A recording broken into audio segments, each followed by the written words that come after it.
Ladies and gentlemen, drivers, gig workers, and everyone in between, welcome to This Week in Rideshare podcast. I'm your host, Jared Hoffa. It is Friday, July 31st, and this week, Uber is cutting jobs, DoorDash gets drones, and Waymo exits its partnership. Legal Rideshare breaks it down.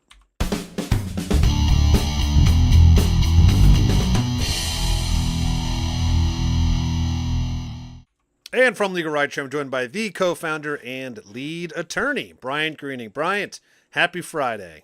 Happy Friday, Jared. It's good to be back. Or at least I've been off for the last little bit, and I'm glad to be back on the podcast. Yeah, we have missed you. Yeah, I've done one. I've done a few myself. We did one with Teddy, which went great, and now we're as we like to say, we're back to the basics here.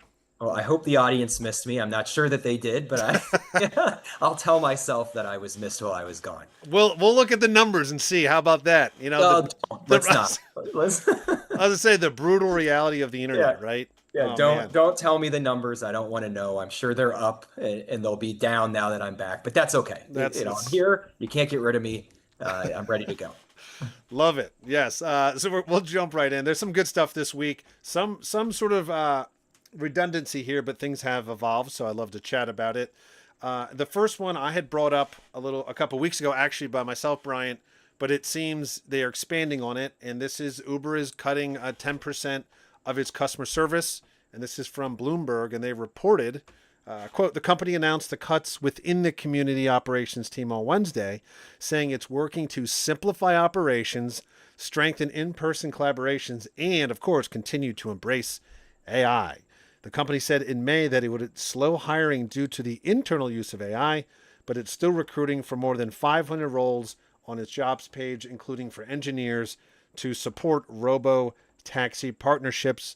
They also went into some details about to unlock potential, we need an effective organization to layer on AI. So they talked about doing this.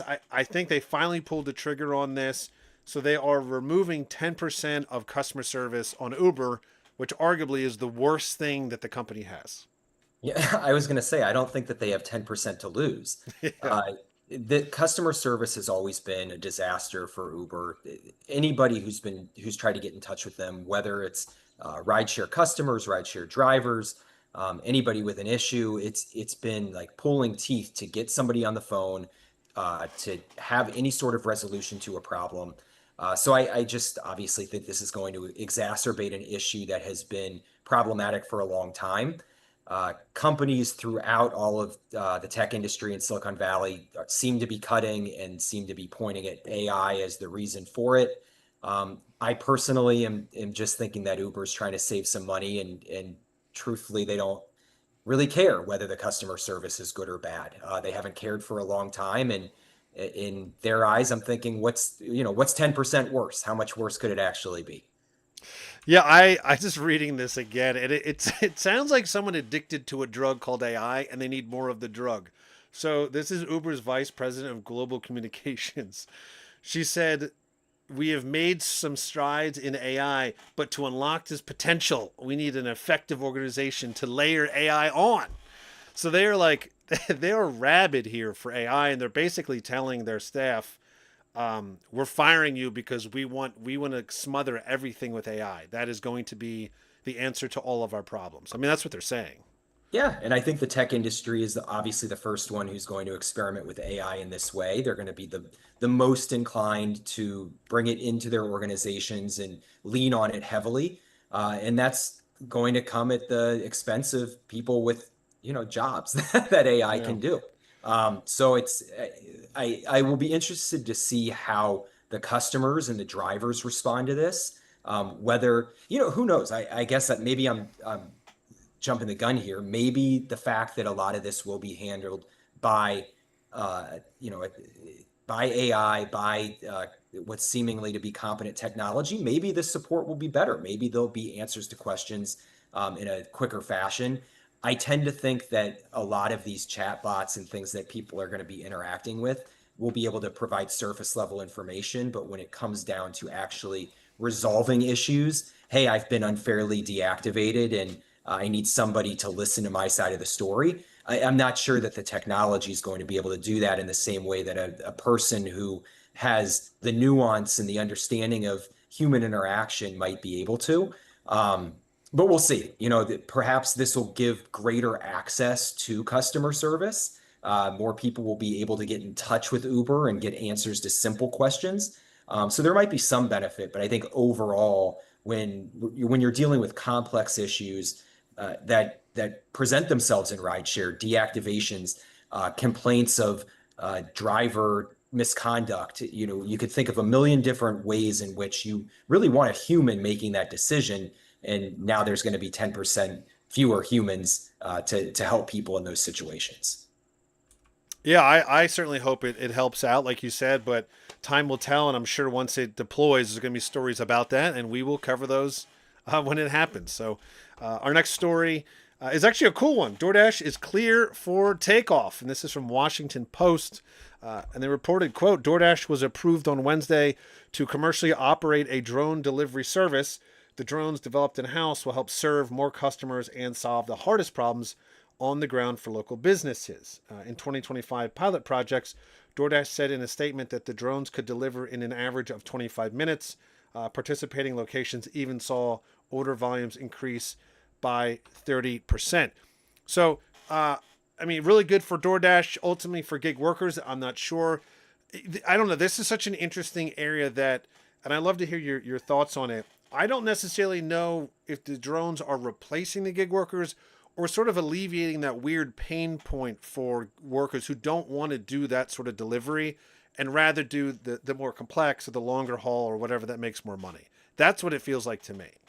Yeah, so I don't know exactly what DoorDash's plan is at the moment with the drones, but I can tell you that almost certainly the plan is to replace the drivers eventually. So if this is a short-term benefit to drivers where they don't have to do, as you described, that painful part of the delivery or the short deliveries that don't net much money, well, that may be good in the immediate time, but ultimately, I have to think that the end goal is to have the drones and robots and things that we've seen these companies tinker with doing the deliveries.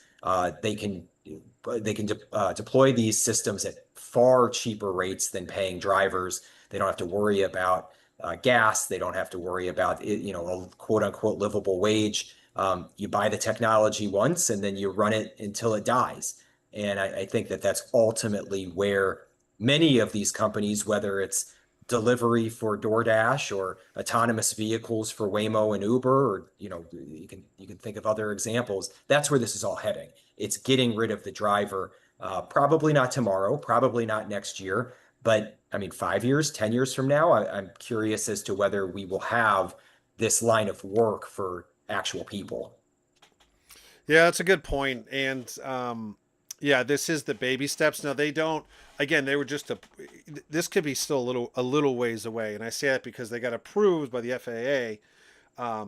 But I went to drone conferences a couple years ago. I know things have changed rapidly. I know someone closely who runs a drone company, and not for photography, but for firefighters, police, farming equipment.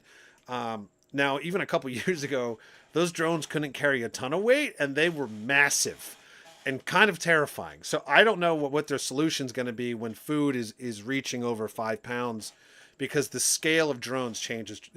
Everyone's, if you think of a drone, you think of like the thing you see in a beach, right? And it's pretty small. But once you start adding weight to a drone, it changes substantially. So I'm curious to see how that is going to operate in cities. With these things that are basically the size of a golf cart flying over your head.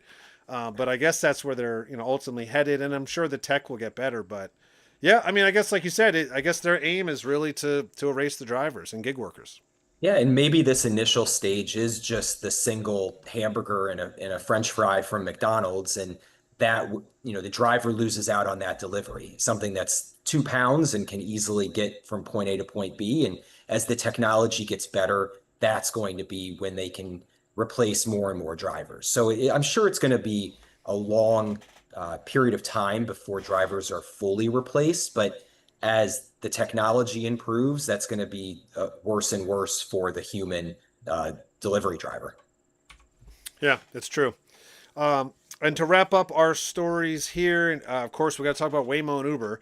Uh, Waymo is officially announcing that it's cutting ties with Uber. This is from Bloomberg, and they reported, quote, Waymo is exploring options to exit its robotaxi partnership with Uber. This is the latest relationship twist between two companies that have functioned as both rivals and partners.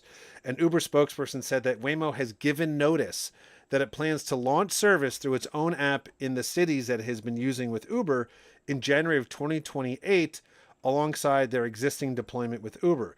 This would end Waymo's exclusivity in Austin and Atlanta and allow us to launch with other AV providers in those cities, which we will be prepared to do. So we've been talking about they're cutting ties. They're talking about doing it. This sounds like it's a formal legal announcement. We are cutting ties. We are creating our own app. We are ending all sort of relationships. So this seems to be, the I guess maybe the final step or the first step into truly them becoming rivals.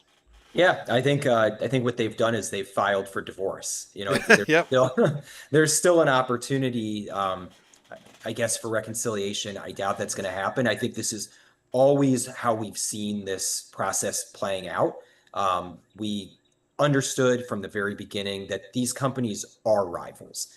Uber wants to be the rideshare company. They want to be the delivery company. Waymo wants to be the self-driving car service, and they both have these overlapping interests where Waymo wants to do that in the rideshare setting, and I'm sure they want to do it in the delivery setting as well. Uber doesn't have the technology itself to put self-driving cars on the road. So there's this kind of awkward period of time that we're still in and will be in for the next year and a half or so, where these companies are intertwined. But ultimately, they want to be dominating the exact same space, and they each have something that the other one wants, and now they're going to be working to crush each other in try to take over the other one's strengths. So I'm sure Uber has learned a lot about self-driving cars through the partnership with Waymo. I think Waymo has gotten the opportunity to be in Uber's marketplace by taking over some of that rideshare space on the Uber platform. But I got to think that both of these companies saw the writing on the wall a long time ago that they can't coexist and both dominate in the way that they want to. Yeah, and this is no better words are spoken than the divorce really, because that's what this is. And you're right. Like eventually, they helped each other out to a point where they needed each other. They no longer need each other. I mean, arguably, I think Uber is going to need Waymo and services like Waymo much more than Waymo does. Right? All Waymo's missing is an app. It's a lot easier than designing the cars and the infrastructure and everything. And and I think Uber was hinting like trying to keep Waymo on board. We talked about this a couple of weeks ago that every opportunity that Uber had in the news to talk about their relationship with Waymo, they always mentioned the data for the app. That was their whole point. Like, hey, you're going to want our data for the app because the car is going to drive better. And Waymo's basically saying it's not enough. We don't need it. We can build our own. And by 2028, it's completely over. And we're going to do our own thing. So, Yeah. And I think the data that they're going to be able to achieve and learn by putting those cars on the road for the next year and a half is far more than, they probably need to get their own app going.